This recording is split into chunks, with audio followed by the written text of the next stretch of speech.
very much. I'd like to thank the organizing committee for allowing me to present this talk.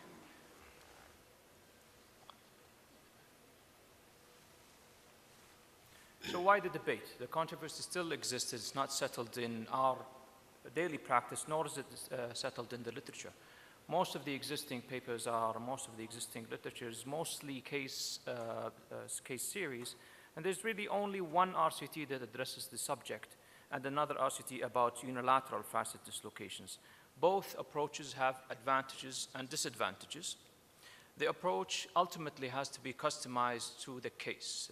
There are patient factors, there are fracture morphology issues, there are institute and surgeon factors that have to be taken into account.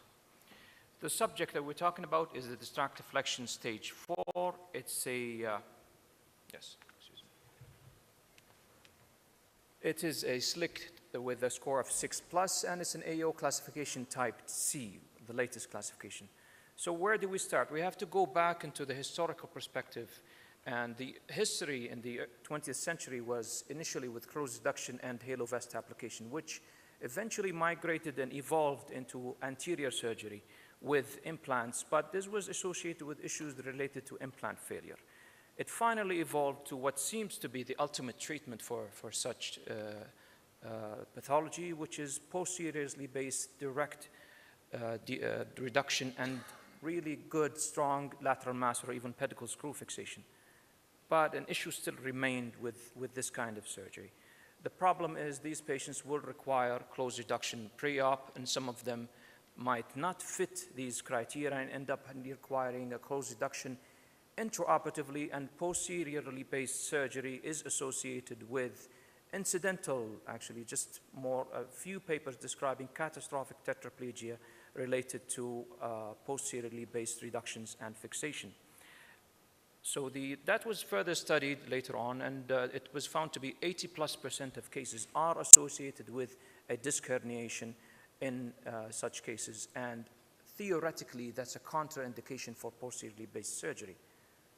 But not so, because there are papers that I'll go through and where they had really good results.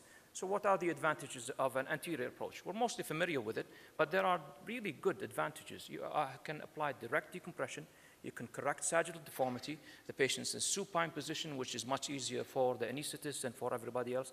And for the patient's physiology, there's less tissue trauma. The issue is there are approach-related complications. It does not differ with this versus regular anterior surgery. Difficult reduction in some cases, and in some cases weak instrumentation. But we can address the main issue, which is the reduction issues. The reduction technique involves anteriorly based distraction, hyperflexion, and then final reduction. In most cases, this is achievable, and in most cases, the reduction is achieved. There will remain some cases that cannot achieve that. What about the failure of implants? This is mostly related to fracture morphology, missed fracture morphology, fractures in the vertebral body, fractures in the end plate, which end up having implant failure because of poor planning initially. What about the posterior approach?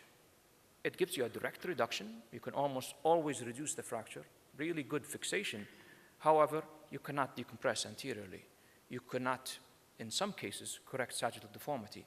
There is more tissue trauma, hence more pain and more wound issues, and the patient is in the prone position, which is problematic for certain patients, especially with multiple trauma. But is it? This is a paper published in the European Spine Journal in the past few years, whereas 40 patients managed with closed reduction and posterior instrumentation, and all had MRIs pre-op confirming the presence of a disc herniation.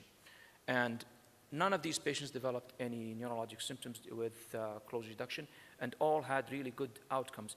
The issue that the author stresses here is that the reduction technique really has to involve distraction and flexion.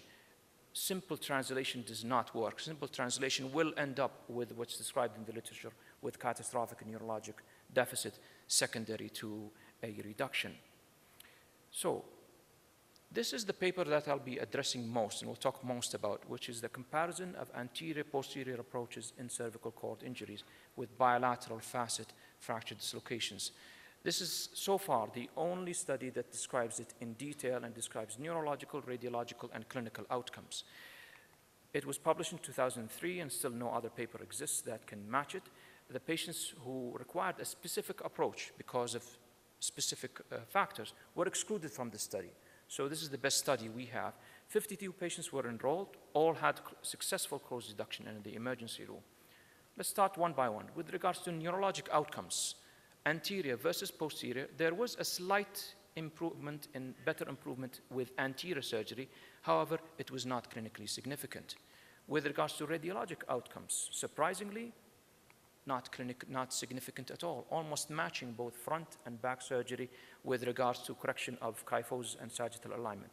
What about clinical outcomes? Complications, overall clinical success or failure? Again, not much difference between the two groups. This is a related paper, although it doesn't really address the bilateral issues. It mostly is related to the unilateral facet dislocations. It's more recent, by Brian Kwan and their group out of BC. 42 patients were enrolled. All had subluxations of 25% or less. Radiological outcomes favored anterior surgery, and so did clinical outcomes. But again, this is a little bit different than the patient population we'll talk about. This patient had underwent less trauma, so they probably will end up having better outcomes with anterior surgery than the other patients. What about combined approach? That has not been dealt with much in the literature, yet some surgeons prefer to have that done. This has actually also been addressed. There's one study that approached that, and there were similar results. However, unfortunately, the groups were very heterogeneous. So we cannot make any assumptions or any basically any sound evidence based on that. The good thing is, and in summary of all of this, because there's really little to talk about here, in 2014, a Cochrane systematic review of all the published literature about the subject concluded there is very low quality in the evidence describing the two approaches. However, the evidence that's available shows no difference at all, anterior versus posterior surgery with regards to radiological outcomes, clinical outcomes, neurological outcomes. But there is a slight trend towards better sagittal alignment with anterior surgery, and there is really insufficient evidence with regards to complications, failure of implants, and infection rates. Thank you very much. Next subject is pain, management of pain post